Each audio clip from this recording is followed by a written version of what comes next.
Hello everyone, I am Dr. Viswanath, Aluru, attending physician in physical medicine and rehabilitation at Optional Health in New Orleans. In this video, we will continue with our discussion US residency training and beyond.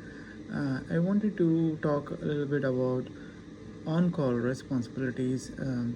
Whether you are an intern or you're a resident, you will have an on-call schedule. So when I was during residency, so there was a 24-hour call. Before that, there was a call float system, night float system, but that was completely eliminated when I was in internship and residency.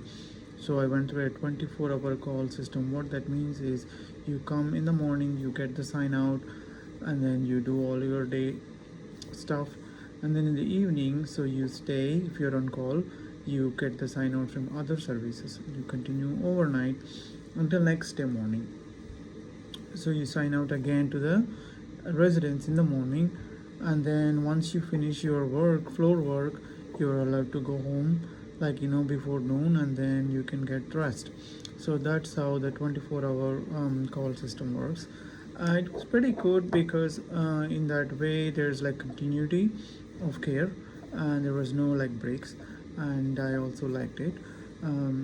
So what happens is, if you're an intern or if you're a resident, if you're on call, you might have calls depending on how many residents in your program, right? You might be on call like 2 times a week or once a week, and a couple of times on the weekend in a month. So what happens is, the first thing you need to do is you have to let other services, other co-residents know that you're on call, and depending on what's the sign out time is, if it is 5 o'clock or 5:30 in the evening, you just make yourself available, maybe in a call room or somewhere where the other service residents can come and sign out to you. The first thing, important thing that you need to do is you should know like who are the most sick patients in the service, right, and what things to look for those patients. And then if there are any pending things like lab work or imaging, or any pending notes or consoles that needs to be addressed for that service, so you should request a sign out sheet from each service, and the sign out sheet should have the room number, patient name, the diagnosis, who's attending, why they're here, what are the acute things that you need to look for. So you're not going to look for everything. You just need to know important things for that patient until the service resident comes back next day morning, right? In that way, who are the really sick patients, who are the patients that we have to see for sure, and who are the patients that can be seen later, those kind of things. And either they should all print a sign out sheet. And I also like the opportunity to have like a hand of note in the computer itself, so in that way you can actually go back and refer to that note. Otherwise, if they are giving you a paper handoff, then you should definitely write the important points next to those patients that are sick, that needs to be followed up. Sometimes there might be like a blood transfusion going on the floor, or sometimes there might be a patient sitting in the emergency room that needs to be admitted to the floor, right? Sometimes there might be a patient in the operating room that might come to the floor at some point. So these are the various things that you need to know from the other service resident when they are signing out all their patients to you before they leave. Okay, if any point of time, if you have any question, make sure that you tell them that okay, I'm going to message you or call you if you have any questions. In that way, you don't want to disturb you, but at the same time you should know everything about their patient just for that night until next day morning when their service actual resident will come back. Okay, so when you're on call, that's one most important thing. Once they sign out all their patients to you, once you're clear on about all those patients, then you should ask the service resident to transfer their number to your pager. So in that way, when someone is trying to reach that resident, the call should automatically reroute to you, so you can answer those calls. It's most important thing. So you should get one sign out sheet for each service. In that way, you can write important notes, important stuff that happened overnight, and then hand over them to them when they come back next day morning.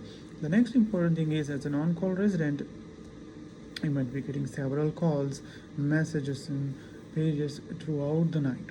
So it's important you always carry like a small pocket book and a pen. Always make a note of all the pages coming in the order. Call them as soon as possible, right away. So in the real time, you should call these in the real time. If sometimes it might be a simple order, or sometimes it might be like a very sick patient on the floor that you have to go see right away.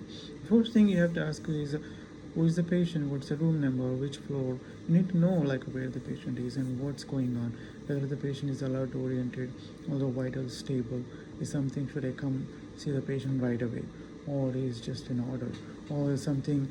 Sometimes the nurses will tell you, no doc, I just need an order, you don't have to come see the patient. They will tell you, yes, it's really urgent, serious, you should come and see the patient right now.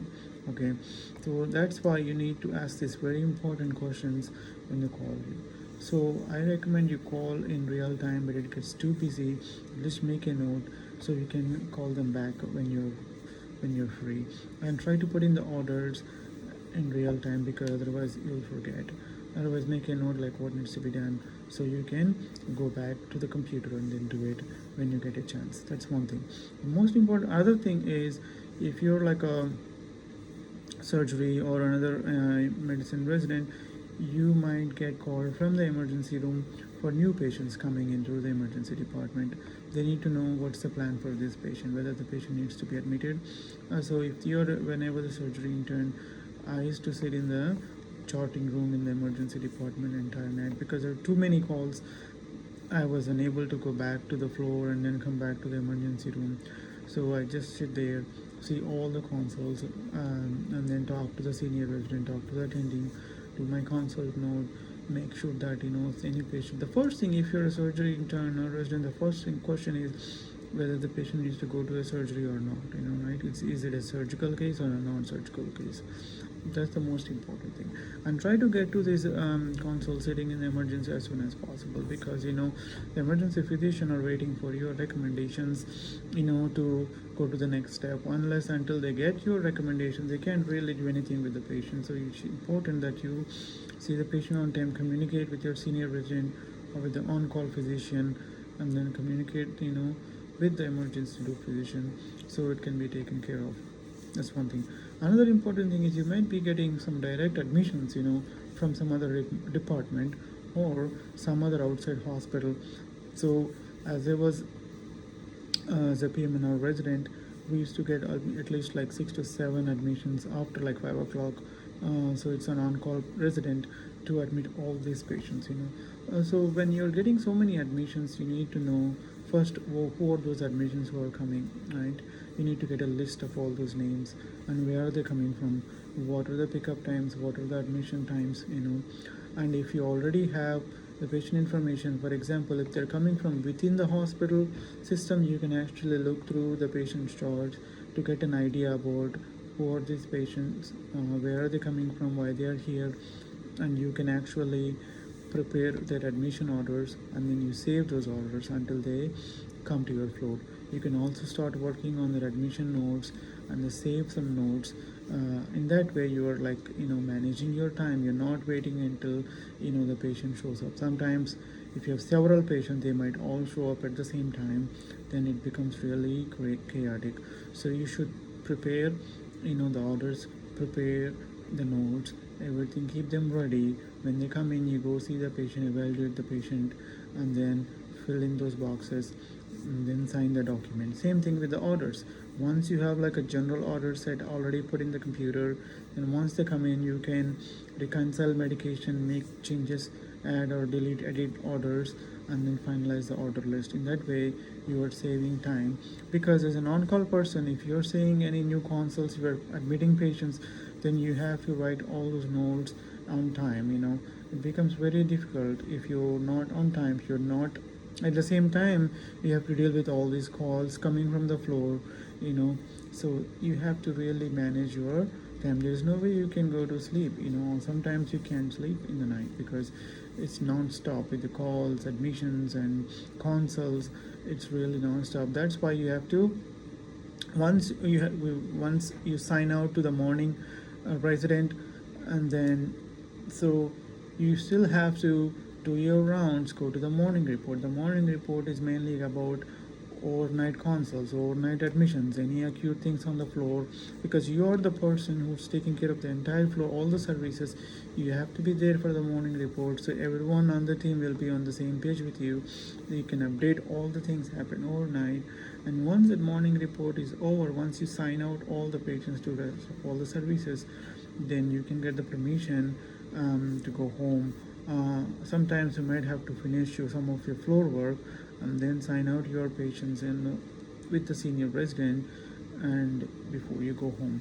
So it's intense, especially if it's like a surgery service. The calls are really busy, they're intense, but with proper planning, with proper time management, you can definitely get through this. And if at all there is any downtime, you can get a nap in the call room. Make sure you're fully hydrated, get something to eat, and make sure you have snacks, you have some drinks, healthy food in the call room. So it's very important you take care of yourself also. So with this, I'm going to end this video. In the next video, we're going to talk about